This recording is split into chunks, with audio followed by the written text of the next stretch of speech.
कहानी की शुरुआत में हम सिरैक्यूज नाम के एक मछुआरे को देखते हैं जो हर रोज समुद्र तट पर मछलियां पकड़ने जाता था। ऐसे ही एक दिन जब वो मछलियां पकड़ रहा था तभी वो देखता है कि उसके जाल में मछलियों के साथ एक लड़की फंस आई थी। सिरैक्यूज भागकर उस लड़की के पास मदद करने जाता है, पर तभी वो देखता है कि वो लड़की तो जिंदा थी, उसे कोई चोट नहीं आई थी, लेकिन वो काफी अजीब बर्ताव कर रही थी। सिरैक्यूज ने उसे हॉस्पिटल चलने को कहा, लेकिन उस लड़की ने उसे मना कर दिया। वो उससे पूछता है कि तुम्हारा नाम क्या है, लेकिन उस लड़की को भी अपना नाम याद नहीं था।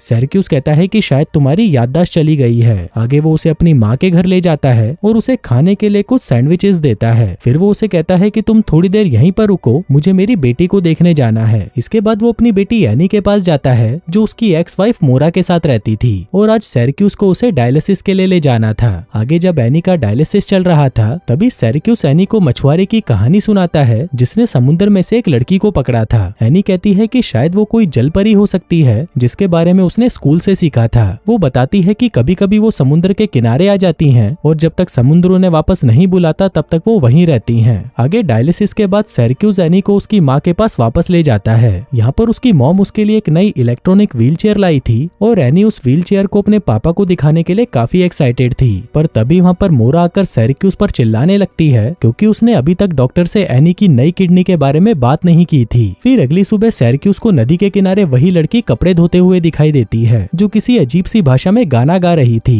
वो लड़की सिरैक्यूज से पूछती है कि क्या मैं तुम्हारे साथ चल सकती हूँ, जिस पर सिरैक्यूज मान जाता है और उसे अपनी नाव में चढ़ने देता है। वो लड़की बताती है कि मेरा नाम ओनिडिन है, जिसका मतलब होता है पानी। आगे सिरैक्यूज अपनी नाव को समुद्र के बीचों बीच लॉबस्टर पकड़ने के लिए रोकता है, लेकिन उसकी टोकरी में कोई मछली नहीं फंसती। पर तभी ओनिडिन गाना गाना शुरू कर देती है जिसे सिरैक्यूज ने कभी नहीं सुना था। पर तभी वो देखता है कि उसकी टोकरी अचानक भारी हो गई है, और जब वो उसे बाहर निकालता है तो वो हैरान रह जाता है क्योंकि जो टोकरी पहले खाली थी अचानक उसमें लॉबस्टर और कई तरह की मछलियां फंस गई थीं, जिसमें से वो लॉबस्टर को निकाल कर रख लेता है और बाकी को समुद्र में वापस फेंक देता है। आगे वो उन लॉबस्टर्स को बाजार में जाकर बेच देता है, जिससे कमाए पैसों में से वो ओनिडिन के लिए एक नई ड्रेस खरीदता है। जिसके बाद वो एनी को स्कूल से लेने चला जाता है। फिर घर आते हुए वो एनी को उसी मछुआरे और जलपरी की कहानी बताता है और कहता है कि वो जलपरी मछलियों के लिए गाना गाती है और वो मछुआरा उन मछलियों को पकड़ लेता है। अब ये सुनकर एनी को लग रहा था कि शायद उसके पापा हर रोज जलपरी का सपना देखते हैं। आगे अपनी बेटी को छोड़ने के बाद सिरैक्यूज अपने घर वापस चला जाता है, लेकिन उसे पता नहीं था कि उसकी बेटी चुपके से उसका पीछा कर रही थी। आगे घर पहुंचकर वो एनिडिन को कुछ कपड़े और खाना देता है और पूछता है कि तुम यहाँ पर कब तक रहोगी। तभी एनिडिन उसे कहती है कि मुझे तुम्हारे साथ रहना बहुत पसंद है, इसलिए मैं हमेशा यहीं रहना चाहती हूँ। वहीं एनी भी उन दोनों को साथ में देखकर हैरान थी और उसे पता चल गया था कि ये कोई कहानी नहीं बल्कि सच था। इसके बाद एनी एक लाइब्रेरी में जाती है और वहाँ पर मरमेड्स के ऊपर लिखी हुई किताबें मांगती है। इसी बीच सिरैक्यूज चर्च में जाता है और फादर के सामने कन्फेस करता है कि वो एक शराबी है, भले ही उसने पिछले 2 साल से शराब को हाथ तक नहीं लगाया। साथ ही वो बताता है कि हाल ही में उसे एक सपना आया था जिसमें उसने अपनी एक्स वाइफ के नए पति एलेक्स को मरते हुए देखा, जिसके बाद जब वो मोरा से मिला तो वो खुद भी शराब की एडिक्ट हो चुकी थी। अब ये सुनकर फादर उसे एक साइकोलॉजिस्ट से मिलने की सलाह देते हैं। फिर जाने से पहले सिरैक्यूज उन्हें कहता है कि अब जो मैं आपको बताने वाला हूँ वो आप किसी को नहीं कहोगे। दरअसल जब मैं मछलियां पकड़ रहा था उसी दौरान मेरे जाल में एक जलपरी भी फंस गई थी जो अभी मेरे साथ ही रहती है और मैंने उसे बाकियों से छुपा कर रखा है। फादर कहते हैं कि अगर ये सच है तो तुम पहले उसे यहाँ पर लेकर आओ, तभी मैं तुम दोनों की कोई मदद कर पाऊंगा। इसी बीच हम एनी को देखते हैं जो कि जलपरी और उसकी दुनिया के बारे में रिसर्च कर रही थी। दूसरी तरफ ओनिडिन कॉटेज की सफाई कर रही थी, जिसके बाद वो सिरैक्यूज की लाई हुई चीजों को देखने लगती है। इसी दौरान वो मछली पकड़ने वाले जाल को देखकर उससे आकर्षित हो जाती है और उसे अपने हाथ पर लपेटने लगती है। फिर अगले दिन एनी अपनी दादी के कॉटेज में जाती है और वहाँ पर वो ओनिडिन को तैरते हुए देखती है। जिसके बाद वो हिम्मत करके किनारे पर आती है और ओनिडिन से कहती है कि मुझे मछुआरे और जलपरी की कहानी के बारे में सब कुछ जानना है। साथ ही एनी उसे उसकी बीमारी के बारे में बताती है और उसे उसको ठीक करने के लिए कहती है। ओनिडिन कहती है कि मुझे कोई जादू नहीं आता। एनी उससे कई तरह के सवाल पूछती है, लेकिन यहाँ पर ओनिडिन को एनी बहुत पसंद आ जाती है। एनी उससे पूछती है कि पानी के नीचे क्या है, क्या वो जगह बेहतर है या बदतर। हम देखते हैं कि एनी ओनिडिन से वो सारी चीजें पूछ रही थी जो उसने जलपरियों वाली किताबों में पढ़ा था। एनी कहती है कि तुम लोग तब तक ऊपर रह सकते हो जब तक तुम किसी इंसान के साथ इंटीमेट नहीं हो जाते। फिर कुछ देर तक बातें करने के बाद एनी वहाँ से जाने लगती है और ओनिडिन से कहती है कि वो उससे मिलने वापस आएगी। दूसरी तरफ हम सिरैक्यूज को देखते हैं जो कि ओनिडिन के बारे में और जानने के लिए लाइब्रेरी आता है, लेकिन यहाँ पर उसे पता चलता है कि जलपरियों के ऊपर जितनी भी किताबें थी वो एनी पहले ही अपने साथ ले जा चुकी थी। इसी बीच एनी की मुलाकात अपने पड़ोस के बच्चों से होती है जो उसे कहते हैं कि क्या तुम अपनी व्हील चेयर से हमें खेलने दोगी। एनी भी उन्हें हाँ कर देती है और उन्हें अपनी व्हील चेयर से खेलने देती है, लेकिन इसी दौरान उस व्हील चेयर की बैटरी खत्म हो जाती है, जिसके बाद वो बच्चे एनी को उस व्हील चेयर के साथ उसके घर पर छोड़ देते हैं। वहीं एनी की मुलाकात एलेक्स से होती है, जो उसकी बैटरी को रिचार्ज करता है और उसे जलपरियों की कहानी सुनाने लगता है।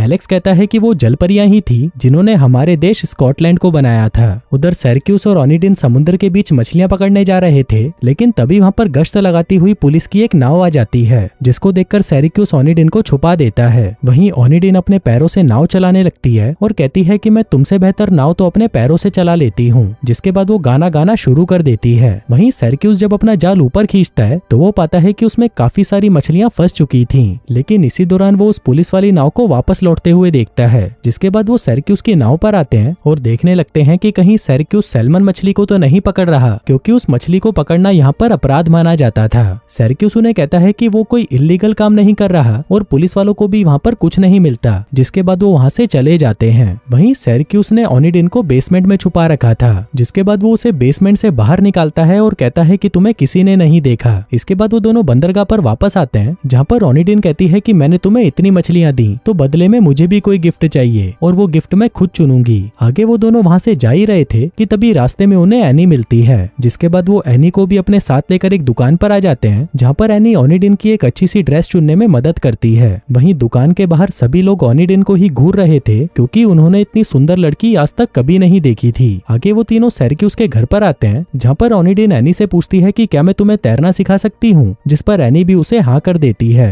आगे जब ओनिडिन एनी के साथ स्विमिंग कर रही थी, तभी उसे पानी में कुछ दिखाई देता है। ओनिडिन जब उसे बाहर निकालती है तो एनी उसे कहती है कि पौराणिक कथाओं के अनुसार अगर तुम इस बंडल को मिट्टी में दबा देती हो तो तुम 7 सालों तक जमीन पर रह पाओगी। अब ओनिडिन इसके लिए मान जाती है और वो दोनों जाकर उसे मिट्टी में दबा देते हैं। इसके बाद जब वो बोट पर थे, तभी एनी ओनिडिन से पूछती है कि तुम्हारे पिता कहाँ पर हैं, पर ओनिडिन उसे कोई जवाब नहीं देती। इसी दौरान वो देखते हैं कि वहाँ पर एक लोकल कंपटीशन चल रहा था और बहुत सारे लोग उसे देखने के लिए आए हुए थे। तभी एनी पूछती है कि क्या तुम्हारे पास सच में जादुई शक्तियां हैं, लेकिन जब ओनिडिन उसे कोई जवाब नहीं देती, तब एनी जानबूझकर पानी में गिर जाती है। तभी ओनिडिन भी उसे बचाने के लिए पानी में कूद जाती है और उसे सतह तक खींच लाती है। आगे जब सिरक्यूस एनी को घर छोड़ने जाता है तो अपनी बेटी की ऐसी हालत देखकर मोरा सिरक्यूस पर भड़क जाती है। सिरक्यूस कहता है कि इसकी व्हील चेयर के ब्रेक ठीक से काम नहीं कर रहे थे। आगे जब सिरक्यूस घर वापस आता है तो ओनिडिन उससे पूछती है कि तुम्हारी पत्नी को तुमसे क्या प्रॉब्लम है। सिरक्यूस कहता है कि मैं तो बस वहाँ पर अपनी बेटी के लिए जाता हूँ और मुझे मोरा से कोई मतलब नहीं। अब यहाँ पर ओनिडिन और सिरक्यूस काफी करीब आ जाते हैं और इंटीमेट हो जाते हैं। इसके बाद हम देखते हैं कि जब सिरक्यूस चर्च से बाहर निकलता है, तभी उसके पास एक अनजान आदमी आता है और ओनिडिन के बारे में पूछने लगता है, लेकिन सिरक्यूस उसे इग्नोर कर देता है और वहाँ से चला जाता है। जिसके बाद वो हमेशा की तरह एनी को डायलिसिस पे ले जाता है, लेकिन जब वो वहाँ से वापस घर आता है तो वो देखता है कि घर पर कोई नहीं था।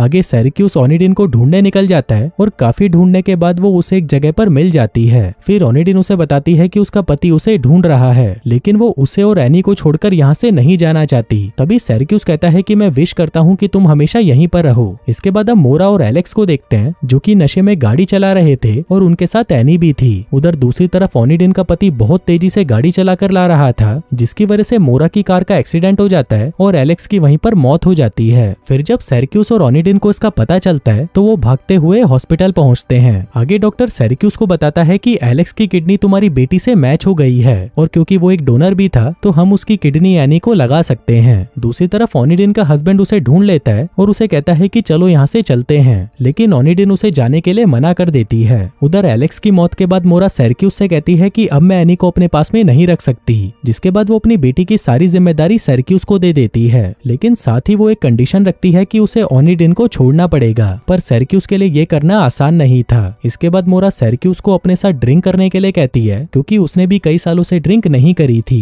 वहीं सिरक्यूस कुछ ज्यादा ही ड्रिंक कर लेता है और ओनिडिन के पास आकर कहता है कि तुम जहाँ से आई हो वहाँ पर वापस चली जाओ। लेकिन जब ओनिडिन उसे मना कर देती है तो सिरक्यूस उसके साथ जबरदस्ती करने लगता है और उसे उसी आइलैंड पर ले जाता है जहाँ पर वो उसे मिली थी। हम देखते हैं कि सिरक्यूस के लिए ये करना बहुत ही मुश्किल था, लेकिन उसे फिर भी ये सब करना पड़ रहा था। जिसके बाद वो उसे वहीं छोड़कर वापस अपने घर आ जाता है। फिर वो एनी के पास जाता है और उसे अपने घर पर ले आता है। अगली सुबह जब एनी टीवी देख रही थी तो उसमें वही गाना आ रहा था जो गाना ओनिडिन गाया करती थी। अब ये गाना जब सिरक्यूस सुनता है तो उसे पता चलता है कि ओनिडिन कोई जलपरी नहीं थी बल्कि एक इंसान ही थी। जिसके बाद वो तुरंत ओनिडिन को ढूंढने के लिए उसी आइलैंड आइलैंड पर पहुंच जाता है जहाँ पर वो उसे छोड़कर गया था। फिर वो उससे पूछता है कि तुम मुझे सच सच बताओ, तुम कौन हो और यहाँ पर कैसे आई। ओनिडिन कहती है कि मैं रोमानिया में थी और एक ड्रग कार्टेल मेरी मदद से ड्रग सप्लाई करता था। फिर एक दिन जब वो पानी के रास्ते से ड्रग्स लेकर जा रहे थे तभी वहाँ पर पुलिस आ गई। वहीं मेरे पति ने मुझे पानी में फेंक दिया और कहा कि मैं तुम्हें बचा लूंगा, लेकिन वो मुझे बचाने नहीं आया। मैं उस पानी में डूब गई और बहते हुए तुम्हारे जाल में फंस गई। अब ये सुनकर सिरैक्यूस को बहुत बुरा लगता है, जिसके बाद वो ओनिडिन को लेकर वापस अपने घर आ जाता है। लेकिन वहाँ पर ओनिडिन का हस्बैंड पहले से ही मौजूद था और उसके साथ एक और आदमी भी था।